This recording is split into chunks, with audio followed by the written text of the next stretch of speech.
Hi everyone, Angela here. Print out my pattern at 100% letter size, check the 1-inch square on each page, cut and join the pattern pieces together. The link for this pattern and the tools I use can be found in the description below. For the outer layer and straps, I'm using quilting cotton. Cut one of the main pattern piece. For the inner pressing layer, use scorch resistant fabric. I wasn't able to find any sold by the yard at my local shop, so I'm using an ironing board cover which already has a layer of padding on the underside. Cut out another main pattern piece. For my second layer of padding, I'm going to be using cotton batting. You could also use iron-on batting which has the glue dots on one side, or Insul-Bright. Cut another from the main piece. Out of cotton fabric, cut 2 straps and 4 strap sides. Cut the small notches at the bottom of the sides. You'll also need 2 sides cut from the batting. Cut 4 inches of 1-inch wide hook and loop tape or Velcro. Place the straps with wrong side up, fold in half matching the short ends and press in the center. Open up, fold the edges to the center, press, fold in half again and press. Then repeat for the other strap. I'm using a Brother NV50S Sewing Machine. The link for this and the tools I use are in the description below. Make sure to use coupon code NOTCHESNV50S for the special offer. Start by sewing a couple of stitches, then edge stitch the sides of both straps.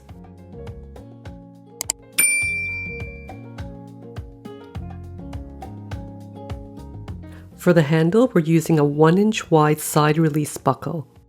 Note that the top side has just a slight curve to it. Thread a strap through the opening and match the ends. 3/8 of an inch from the edge, we'll top stitch from edge to edge, back tacking at the start and finish. Make sure the buckle isn't going to hit the presser foot locking pin.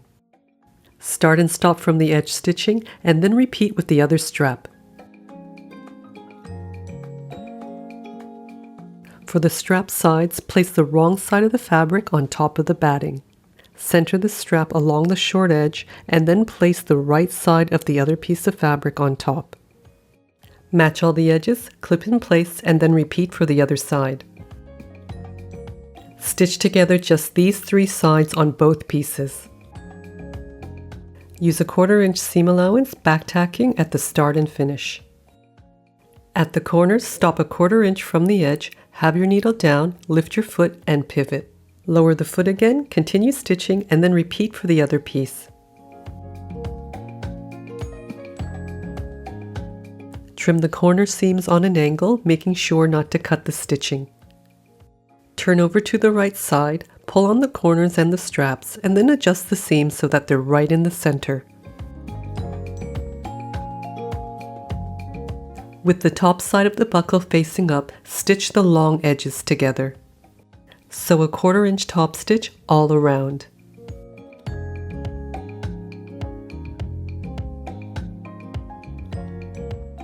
Trim the corners and the extra batting, repeat for the other side, and then clip them together. If you have directional fabric, make sure it's vertical. Fold the fabric in half and then cut small notches on each side. Now place the wrong side of this fabric on top of the batting. Flip the straps over so that the underside of the buckle is up and separate. Then match the notch on the strap to the notch on the fabric and clip in place. Now place the right side of the heat-resistant fabric with a layer of padding on top. At the bottom, mark out about 4 inches and then clip together all around. We'll stitch from this clip to this clip, leaving an opening here. Because it's quite thick, increase the stitch length to 3.5. Stitch with a 1/2 inch seam allowance, back tacking at the start and finish. If you're finding this video helpful, make sure to like, subscribe, turn on all notifications, and leave a comment below.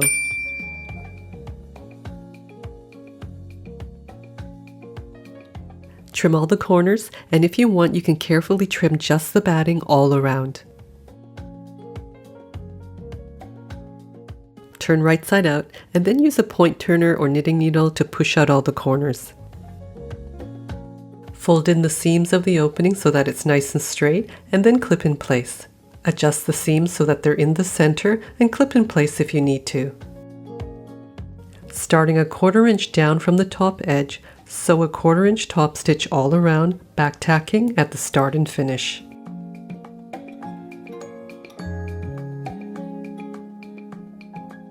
Mark or chalk a line from corner to corner and stitch.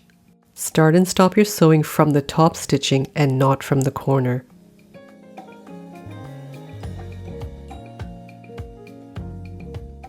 Turn over to the outer fabric with the bottom of the print towards you. Fold in half and mark the top and bottom centers with a pin. At the bottom of the outer fabric, center the hook side of the tape along the edge and pin in place. Flip over and then center the soft loop side of the tape along the top edge. Then edge stitch both pieces on. The hook side stays out of the way when ironing, and the soft loop side won't catch the fabric. Let your iron cool down before wrapping it with the Caddy. Let me know if you like my design either for traveling or for sewing classes. Thanks again for watching. Make sure to check out my video up next.